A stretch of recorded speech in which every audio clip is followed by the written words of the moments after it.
Good afternoon, everybody, and welcome back to the channel. So we're going to do a little bit of a will it start video. So a couple weeks ago, I drug home this E350 Ford Econoline box van, box truck, whatever you want to call it. It was an old Ryder truck. So the story behind this is a friend of mine had us do some site work around his new house. He needed some topsoil put in, he needed some grading done, and while I was there, I happened to look across the yard and I seen this Ryder van sitting there, and I said, "Hey, what are you gonna do with that Ryder van?" He's like, "Well," he said, "it belongs to my grandma." He said, "Are you interested in it?" I said, "Yeah, why not?" I said, "Well, we'll find out what she wants for it." So he goes and finds out, and she's like, "I'll take $1,000 for it." Ran when parked. I guess his uncle ran a railroad repair service out of it, and then at one time his grandma and grandpa, they got fresh fruit and vegetables from somewhere, and they brought them and sold it in their little market that they had along the highway.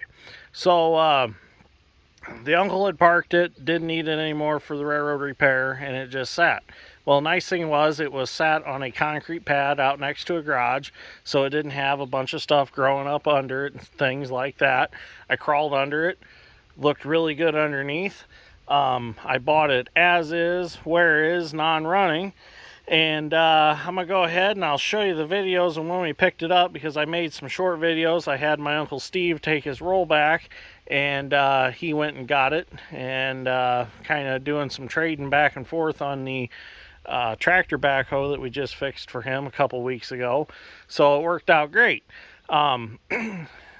We got this, and we got something else I'll show you later in the video that we picked up for the shop, and we've talked about it quite a bit. It was something that we needed in the shop, and now we've got one. So these two kind of go together, so see if you can guess what it is.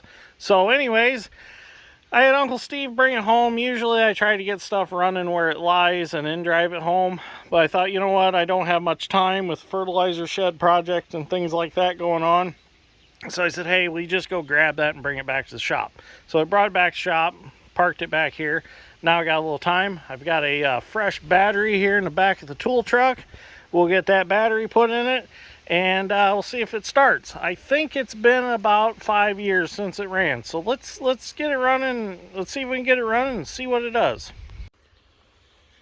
Okay, so you're probably wondering, like, what are you gonna do with this van? Well, we are going to be building a new house here soon. And where is the popper thing? Where are you? There it is. So we're going to be building a new house soon. And this will be excellent for the moving process. It'll be excellent for going and getting lumber, drywall, things like that. We can go any day of the week. Don't have to worry about rain. Don't have to worry about hooking a trailer up to the truck. We just get in a van and go. So while I throw this battery in, I'm going to go ahead and play the videos of getting it home. So there's a video pulling it up on rollback, things like that. So I'll get this battery in, and then we'll see if it reacts to it.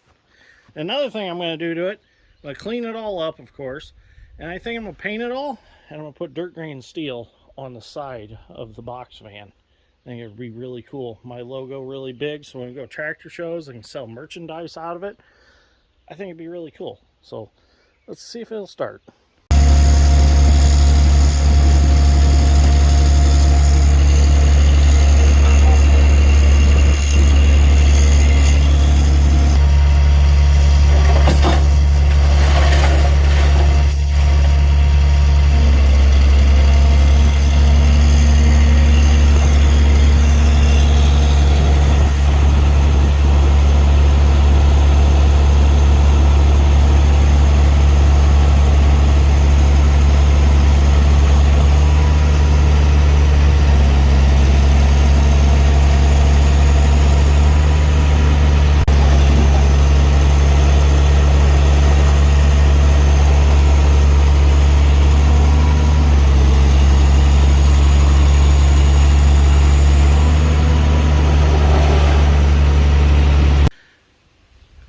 course, before we start it, we're going to go ahead and check our fluids here. Well, we need a little antifreeze. Got that here in the back of the truck. Go ahead and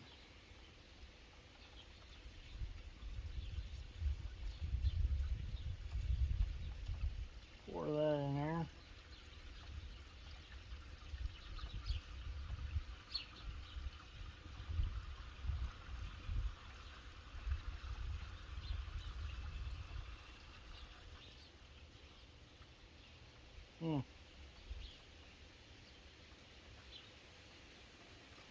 Took a little more than I thought.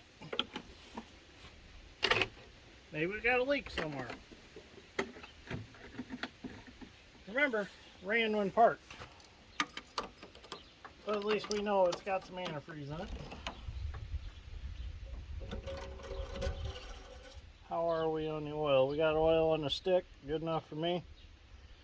We'll get it running, and a lot of people have been asking how Dad's Strength is doing. I actually talked to Dad's Strength the other day, and this is a 460 gas engine, a Ford 460, and Dad's Strength has a lot of experience with the Ford 460. So I talked to him about it, and if it needs tuned up or anything, he's going to do a tune-up on it. So Dad's Strength's doing very well. So for those of you who've been wondering about him, he's liking his new job. Everything's good. So now let's see what happens when we try to turn the key. Fingers crossed. Let's see. Camera's a little crooked. Let me adjust this a little bit. All right.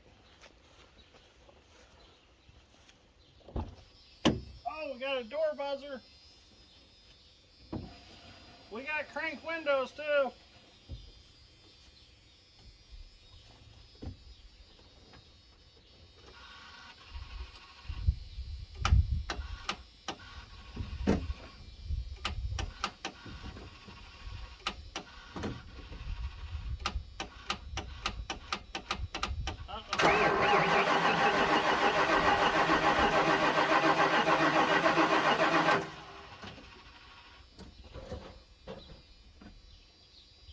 Well, I don't know if fuel pump's running or not.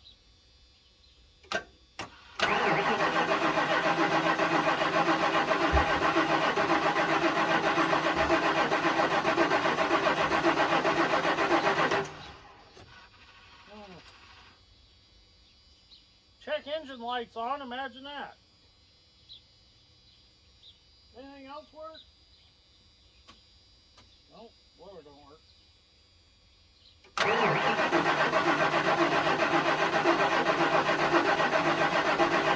Alright. Time for some more technical stuff. Let me do some checking. Alright, so I had this suspicion that there might be an issue, and it turns out we have rodents in the intake. Oh boy. So we're gonna have to clean all that out of there. Let me get some gloves for this one. Yep. We got some ice. Oh yeah.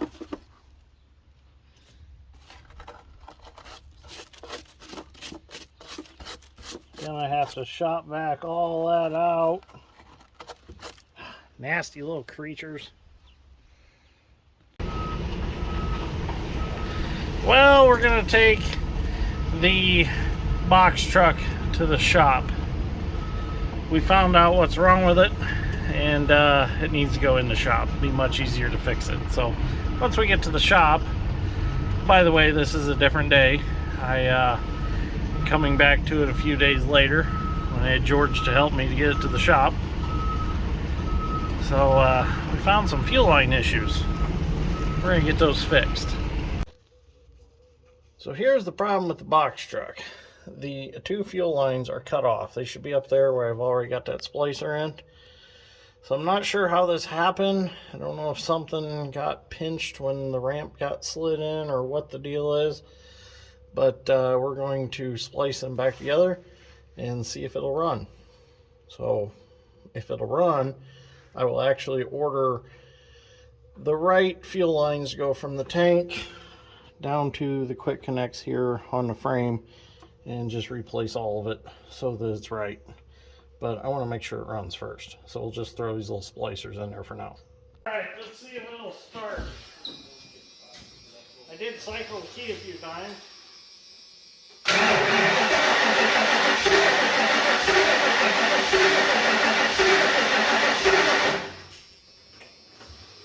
It's trying.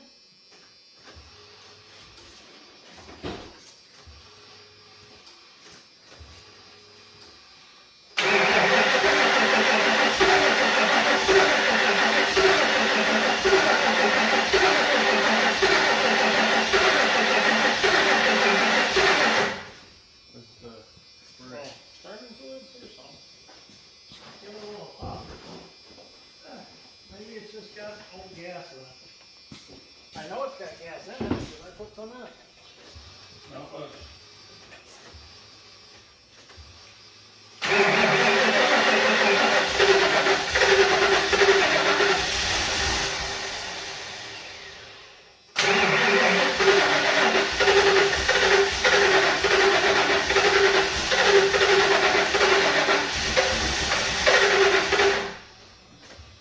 ain't right yet.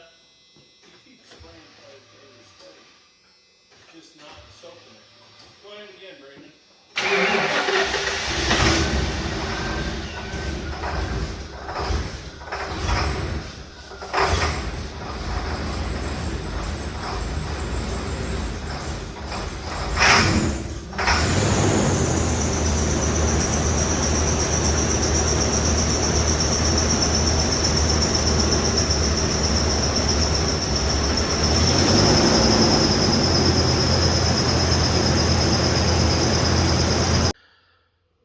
Well, I did get it to run.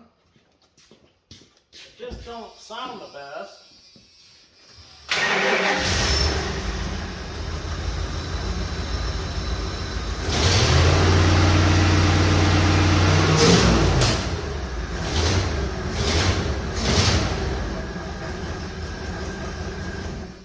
I think she's gonna need a tune-up and some other things like some fuel lines. Now I splice some fuel lines. Now the quick connects on top of the fuel tank are leaking. It does have old gas in it. That stuff is terrible smelling. So what I'm going to do is I'm going to throw a new air filter in it. I'm going to put it all back together. I had to pull the air box out to get down to the alternator. It's going to need an alternator also because the alternator was locked up. So I rattled on it a little bit with my air hammer and took a 1/2-inch ratchet and got it broke loose. Got that turning. So it's going to need an alternator, and it's going to need a few other things. So next thing is, I'm going to get the air filter back in. I want to see if it'll go forward and reverse, and back it in and out of the shop, and see what it does. So let's get the air filter back in. We'll get these bolts back in for the air box support bracket here. Those lubed up real good.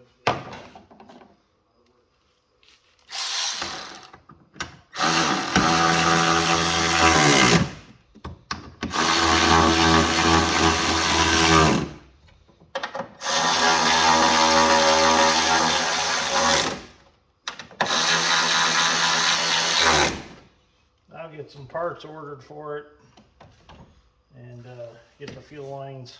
Well, I want to make sure it'll move first. If it'll move, then I'll go ahead and I'll get those fuel lines ordered. This air box is fairly clean now. Plug that back in there.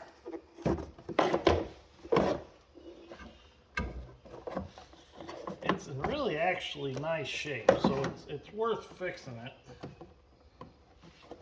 I think a lot of this is just from setting. That's the problems now. Especially get rid of that old gas out of there. It popped out of there.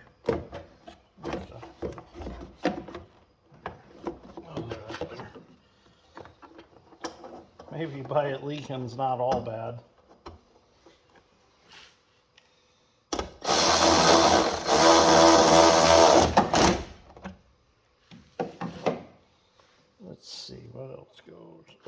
one goes here. Put him back in there.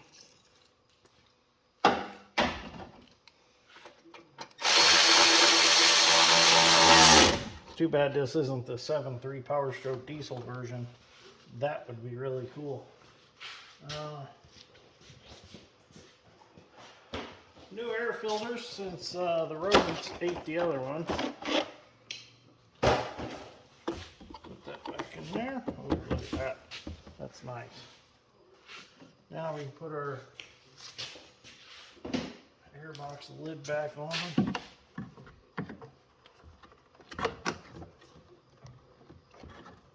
Getting them snapped back in at the same time is kind of fair. Move them up a little bit, I'll make them slide. Oh yeah, that'll be nice.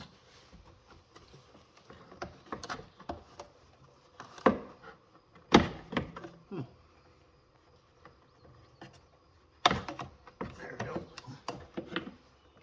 This wasn't holding it quite right. There. Now we can put these back in.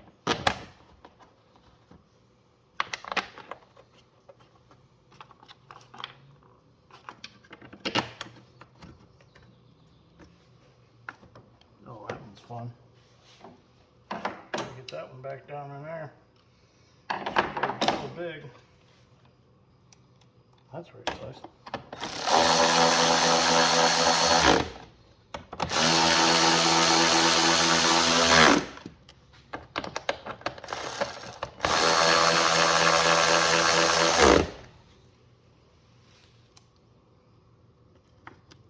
I'm gonna have to get an extension for that one. Question is, will it back out now? Oh, I don't have the hump back on in here.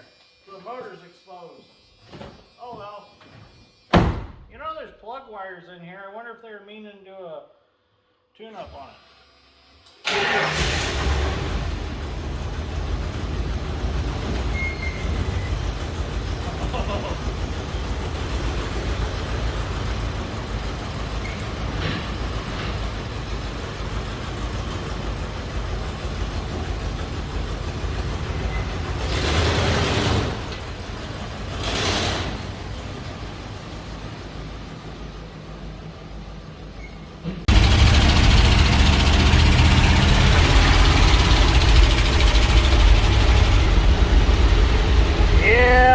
Do a tune-up.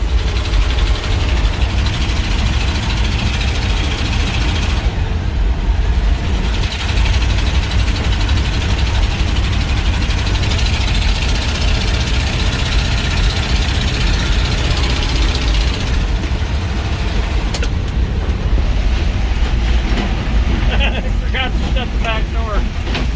Oh well. I gotta fix the grate all next. Seems like every time I go to work on that, we get a bunch of rain, and then it's muddy underneath it where I need to work on it.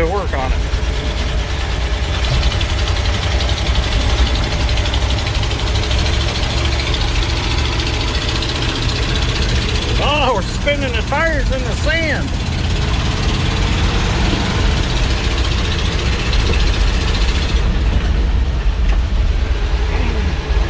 It's got power, just sounds bad.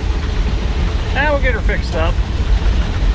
So at least we found out the box truck runs. So that's a good thing. I got some equipment I need to get put in a building.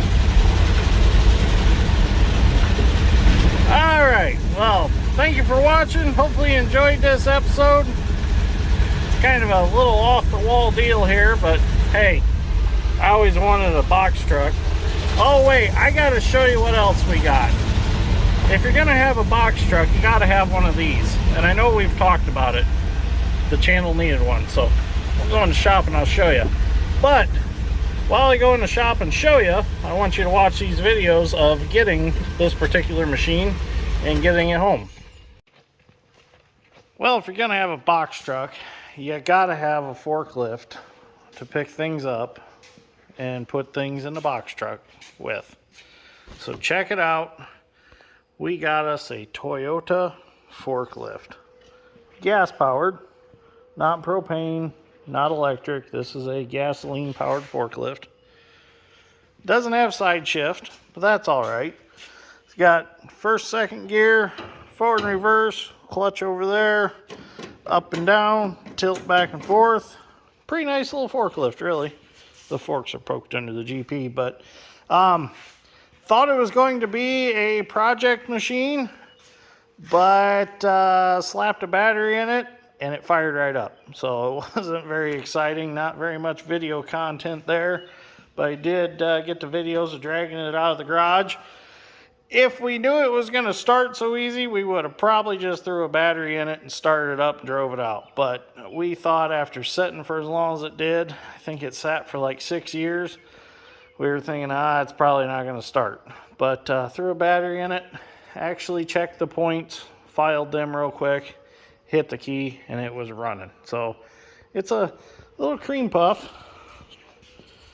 I don't know what model it is because I can't speak Japanese, and everything is like the tag down there is Japanese. So if anybody has any idea what model of Toyota forklift this is, please let me know. I would say it's probably 3,500 pound capacity, maybe. We did use it earlier to raise up a cage tank that we use for a man basket. We picked it up to snap one of the lights back in its holders because it popped out, but see if it'll start here.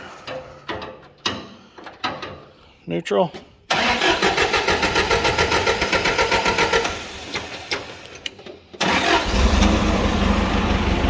Gotta pump the pedal. See? Starts and runs real nice. Definitely gonna be a great addition to the shop. We'll make a little boom for it so we can pick things up and down and be able to lift us up to wax the combines. Be really handy. And now when the Bobcat's not here, we'll be able to lift stuff off of trucks because it will drive around out there. George had it out there today driving it around and everything was just fine. It does have the larger pneumatic tires on it. So anyways, thanks for watching. Greatly appreciate it. We'll see you all in the next one. We'll have some videos using the forklift, I'm sure. So thanks for watching. I'm gonna go home and get some supper.